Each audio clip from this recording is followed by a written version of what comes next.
Hey guys, it's Jeff. Got another video for you. This one's going to be a quick one. It'll be on the SLR Rifleworks 13.5 inch forward handguard for the AK-47 coming up after this.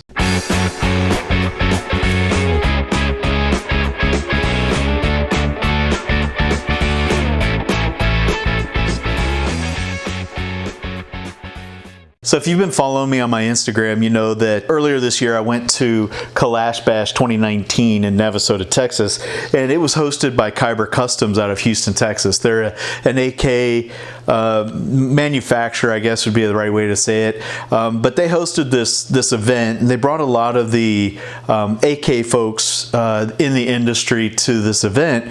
But they also had, for a customer appreciation event rather, but they also at the same time held a competition. Well, I'd taken my Wasser 10 here to that competition, and I discovered a few things about it that I didn't really like. I've been trying to improve those over the last few months, and I'll probably continue to try to improve upon them. So if you want to see how this build develops, you know, you can check me out on Instagram, Jeff_tac. There's a link over my bio on the banner page. But anyway, so this video is going to be on the SLR Rifleworks 13.5 inch fore-end that you see already installed and sported prominently on this Wasser 10. So just wanted to kind of cover, talk about it real quick, give you my impressions of it, areas of concern and things to think about if you want to make this modification to your firearm. So the first thing that you'll notice is this is the key mod version. So it has, good key modding on the top, on the side, bottom, and the other side. This also does work with the Ultimac top rail. They have their own proprietary rail as well. If you don't have the Ultimac and you want to use theirs, I think they're priced competitively. But if you have the Ultimac already, which I know a lot of people already do, it does work with your existing piston tube, so you don't have to change that out if you don't want to. The other thing to notice is if you do have the Ultimac, there is a slight modification that you'll have to make, and you can see it here. It's kind of sticking out pretty prominently. That screw, there's one on the other side as well.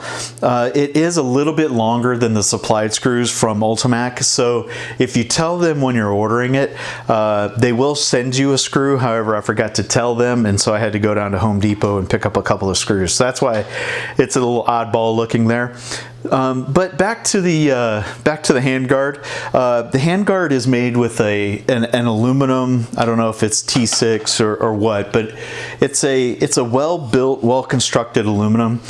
So it does have this base down here. So you stick the base inside the body of the gun, so you stick it inside the receiver, and then you slide this onto the ring, the handguard ring here. You go ahead and lock it down like you would, and then it slips over this almost like a free float, but it's really not. So these two screws will screw into that base. Then you lock down the fore-end retainer here. You go ahead and lock that down, and then you screw in your 4 bolts into the receiver, into the fore-end here, and it locks it up nice and tight. So there is a lot of there's a lot of play here. I don't know if you can see that very well. It's almost like a free float, but obviously it's not.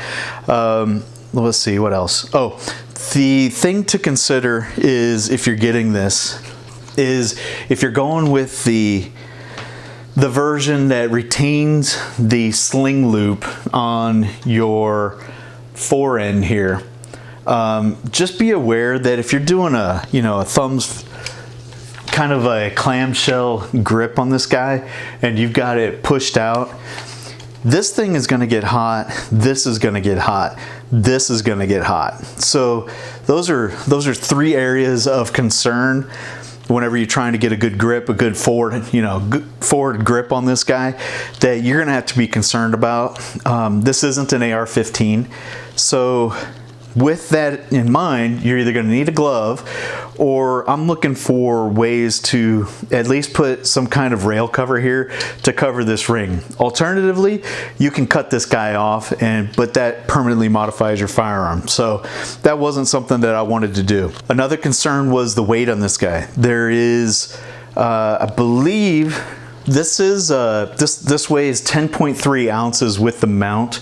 It is 6061 aircraft grade aluminum, and it's hard coat anodized with 2 built-in QD swivel mounts. So there's one here, there's one on the opposite side as well. How well you can see that. There's this one here, and then there's one on the other side in the exact same spot. So if you have your sling forward mounted, this will definitely work well for you. So this covers, they have several different versions. The one that you're going to want for the Wasser is going to be the Dash A, and I think they do an A, B, an S, and maybe something else. But anyway, when you go to their website, you know, their customer service is pretty good. They'll definitely help you out with explaining which one you need for your particular rifle. So anyway, that's it, guys. It's a quick video. Just wanted to show you real quick. If you want to see more of this build and as it evolves over the next year or so, follow me again, like I said, on Instagram. I did do a quick video of this rifle earlier when I was introducing it, and I'll link that up here. You guys can check that out. Pretty much it. Follow me on my other social media, gunstreamer.com, bitshoot.com, Instagram, and Facebook. All of those are Jeff_Tack. If you haven't subscribed yet, please do. That really is what motivates me to keep making these videos for you guys. And like and share. Thanks a lot. You have any comments, throw them in the comment section, and I'll see you next time. Bye-bye.